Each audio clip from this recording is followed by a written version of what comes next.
وتلك الأمثال نضربها للناس لعلهم يتفكرون.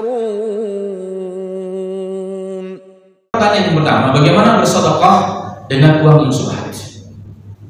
Kalau kita yakin itu uang subhat, kata Nabi Muhammad SAW, innal halala bayyinun, yang halal itu jelas, yang haram itu jelas, wa bainahuma, di antara kedua adalah umurun mustabihat, umur yang bermula. Wa man waqa'a fi subhat, barang siapa yang masuk subhat sudah pasti masuk ke haram. Artinya uang subhat itu adalah uang haram. Gimana? Mau kita sedekahkan, mau itu berapa triliun disedekahkan, mau masjid 10 pun, maaf, nggak akan ada gunanya. Ketika tidak ada gunanya. Ibaratnya begini, kita bersuci tapi dengan air kencing. Kira-kira air juga memang, tapi air kencing. Jadi bersih apa jadi najis? Jadi najis. Kita membuat sisi lain, kita bermain-main dengan agama. Allah nggak perlu yang begini-begini. Allah jelas, innallaha thayyibun la yaqbalu illa thayyiban. Allah itu maha suci, maha indah, maha bersih, nggak menerima apapun kecuali yang maha indah. Lebih baik sedikit tapi jelas sumbernya, maka itu akan dilipat gandakan di sisi Allah Subhanahu wa taala. Artinya uang yang haram itu telah akan haram bagaimanapun. Ada satu kalimat yang luar biasa, bahwa kalimat yang mewakili ini semua adalah apa? Pulpen hasil curian kita gunakan untuk menulis, maka efeknya semua adalah jadi haram. Nah, tapi beda kasus dengan begini. Saya dapat gaji atau saya dapat uang, ya kan? Setiap bulan saya infakkan di jalan Allah dengan niat semoga kalau ada hak orang lain, ada yang saya tidak tahu bagaimana dibersihkan oleh Allah. Itu baru benar. Itu baru benar, ya. Itu baru benar. Itu yang diharapkan. Karena salah satu makna bersedekah atau zakat yang wajib itu adalah at-thaharah, mensucikan harta itu, mensucikan hati, mensucikan harta dari mana sumbernya, supaya karena setiap harta yang kita miliki cuma sekalian, terutama jika sudah sampai nisabnya. Dan haul nisab itu kadar terendah.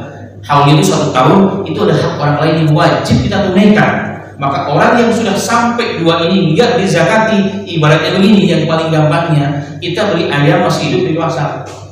Di pasar itu kita beli ayam, sampai rumah langsung kita rebus, langsung kita makan. Apa yang terjadi beda-beda? Rasanya dulu udah jelas. Udah gitu bukan lagi sehat, tapi tambah penyakit, masih ada kulitnya, masih ada kotorannya, masih ada ininya. Nah, zakat itu fungsinya apa? Disembelih, dibersihkan. Maka harta kita menjadi barokah insyaallah. Setiap bulan, maka walaupun tidak wajib, ada satu hadis yang sahih. Seorang ulama melihat di awan, tiba-tiba ada awan kok bergerak, awan itu, hadisnya sahih. Dia mendengar suara, di mana kita turunkan air hujan ini pun di sana. Maka diikuti oleh ulama ini. Ternyata air hujan itu turun hanya di 1 ladang, ya, nggak masuk ke ladang orang lain. Maka setelah turun air hujan, ulama ini bertanya kepada orang itu, wahai fulan, tadi saya mendengar Abi diceritakan cerita di awal sampai akhir, ditanya apa yang Anda lakukan, amal apa yang Anda punya? Dikatakan saya nggak punya apa-apa. Hanya memang setiap kami panen saya bagi jadi 3. Sepertiga awal untuk modal, sepertiga yang kedua untuk keluarga, yang ketiga saya infakkan di jalan Allah Subhanahu wa taala. Sehingga begitu barokahnya luar biasa. Makanya dengan sedekah tidak ada cerita orang miskin.